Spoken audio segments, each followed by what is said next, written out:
Bonsoir à toutes et à tous. Nous allons parler aujourd'hui du travail de nuit. Et comme vous êtes habitués au travail de nuit, puisque vous suivez ce MOOC sur des longues soirées, j'imagine, de dur labeur, on va donc revenir sur toutes ces questions à l'occasion de cette séquence.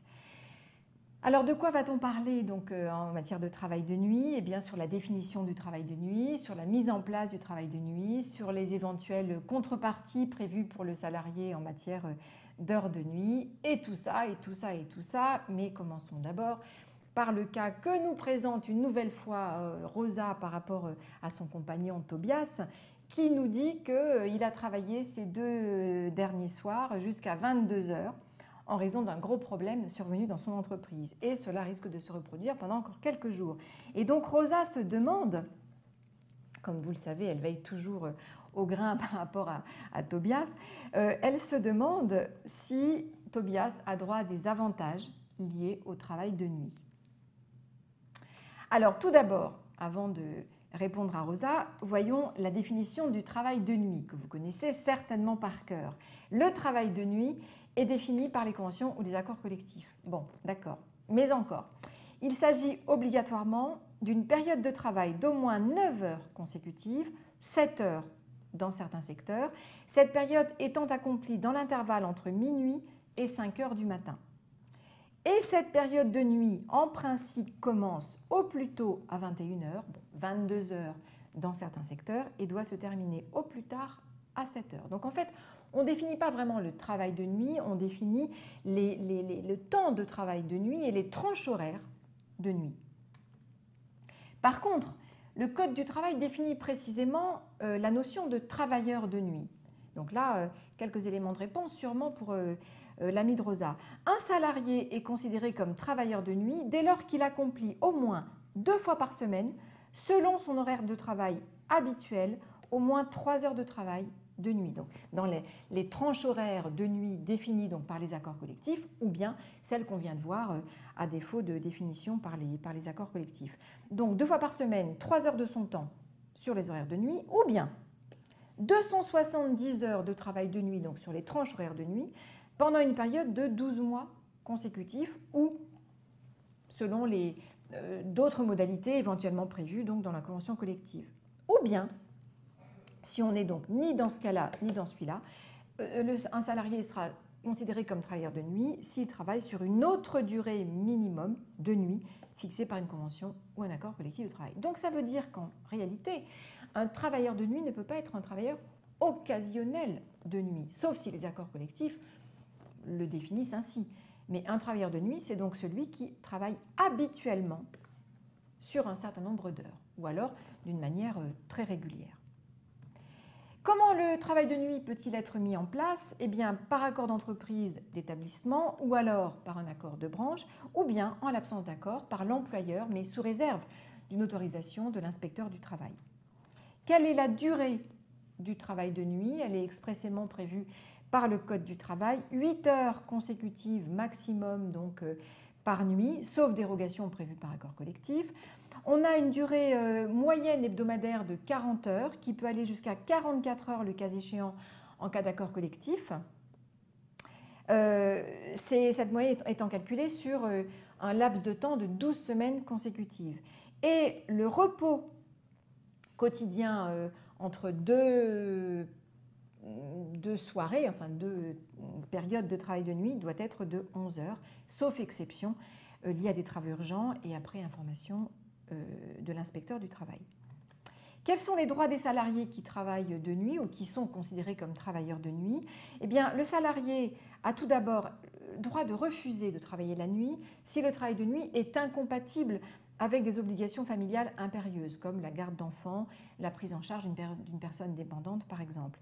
Et le salarié doit bénéficier d'un suivi médical qui correspond donc à une visite médicale d'information et de prévention, donc à l'arrivée, à l'embauche.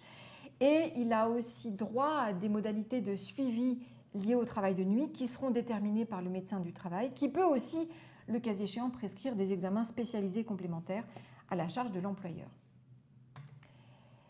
Le Code du travail prévoit aussi une protection spécifique des femmes enceintes qui travaillent la nuit, en précisant que les femmes enceintes peuvent, à leur demande ou à la demande du médecin du travail, être affectées à un poste de jour sans diminution de leur rémunération.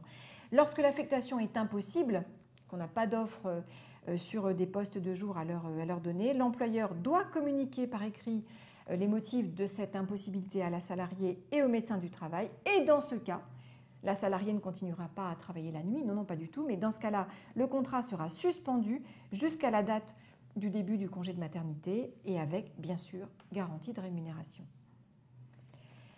Quelles sont les contreparties prévues au travail de nuit? Eh bien, alors, obligatoirement, il faut un repos compensateur. Donc la loi nous dit, le code nous dit qu'il faut un repos compensateur dont les modalités ne sont pas prévues par le code du travail, mais qui doivent être déterminées par les partenaires sociaux. Donc ça peut être 1 heure de travail de nuit égale 1 heure de repos, 1 heure de travail de nuit égale 1 demi-heure de repos, etc., selon ce que prévoient donc les accords collectifs. Sachant qu'il n'y a pas forcément droit à une compensation salariale. Tout dépend de ce que prévoient les accords collectifs. Autrement dit, un salarié qui travaille de nuit n'a pas forcément droit à un salaire majoré. Il aura droit à son taux horaire normal par rapport à la qualification qu'il occupe, mais pas forcément un taux majoré si l'entreprise n'est pas tenue d'appliquer un accord collectif qui prévoirait un taux de majoration pour les heures de nuit, ou alors si l'employeur lui-même n'a pas décidé d'un taux de majoration spécifique. Donc il n'y a pas forcément de salaire majoré lié au travail de nuit. On regardera, comme à chaque fois, ce que disent les accords collectifs en la matière. Les salariés qui travaillent de nuit ont priorité pour obtenir un poste de jour s'ils le demandent. Alors, ça va dans les deux sens. Un poste de jour peut aussi être prioritaire par rapport à l'obtention d'un poste de nuit. Les deux marchent. En général, c'est plutôt un salarié de nuit qui va demander à repasser pour un poste de jour et donc il est prioritaire pour l'attribution d'un de ces postes. Et l'employeur, bien sûr, doit informer les salariés donc des emplois disponibles pour qu'ils puissent postuler à ces postes de jour ou de nuit, le cas échéant. Alors, au-delà du travail de nuit, un mot sur le travail en soirée. Ce n'est pas tout à fait la même chose. Le travail en soirée concerne les commerces de détail de biens et services situés dans des zones touristiques internationales. On va revenir sur la définition de ces zones. Et le travail en soirée couvre la tranche de 21h à minuit. Pour être mis en place et pour que des salariés puissent être considérés comme travaillant en soirée, il faut absolument un accord collectif qui précise donc les conditions de sa mise en place et les garanties spécifiques pour les salariés et notamment c'est les heures payées doubles, ou plutôt les salariés donc, doivent bénéficier d'heures payées doubles liées au travail en soirée, d'un repos compensateur équivalent en temps, donc 1 heure de travail en soirée égale 1 heure de récupération, ainsi que de mesures de compensation pour la garde d'enfants et des modalités mises en place pour le transport du retour pour les salariés lorsque, par exemple, il n'y a plus de transport en commun pour rentrer chez eux. Un mot tout de même par rapport aux zones dans lesquelles il peut y avoir ce travail en soirée sous réserve qu'on ait un accord collectif qui le précise. Ces zones touristiques internationales sont délimitées par arrêté ministériel. À Paris, il y en a 12, les voilà, je ne vais pas vous les lire. En province, il y en a également, qui ont donc été toutes définies par arrêté ministériel, Deauville, Cannes, Dijon, La Baule par exemple, et puis à Paris, allez, citons Montmartre, Le Marais, Saint-Sulpice par exemple. Voilà donc pour le travail en soirée et donc d'autres modalités qui peuvent bénéficier aux salariés qui vont être appelés à travailler donc sur cette tranche 21h minuit. Voyons donc maintenant la réponse au cas pratique de Tobias qui a donc travaillé ces 2 dernières soirées jusqu'à 22h. Donc la question que pose Rosa finalement, c'est de savoir si Tobias peut être considéré comme travailleur de nuit et donc peut bénéficier des avantages éventuellement prévus dans son entreprise au titre du travail de nuit.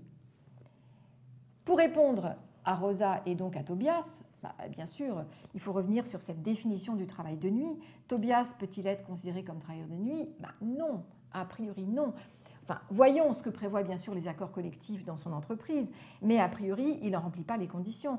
Pour être travailleur de nuit, il faut travailler au moins 2 fois par semaine selon ses horaires de travail habituels 3 heures de son temps sur la tranche de travail de nuit.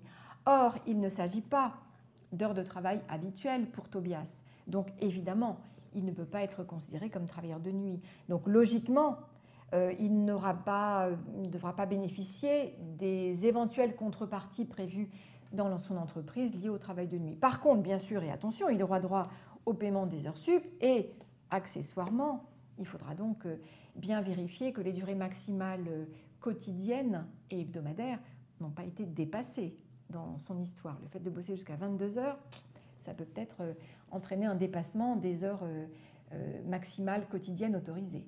À voir. Merci d'avoir suivi cette nouvelle séquence donc sur le travail de nuit et rendez-vous très rapidement sur une autre séquence pour la suite donc de votre MOOC.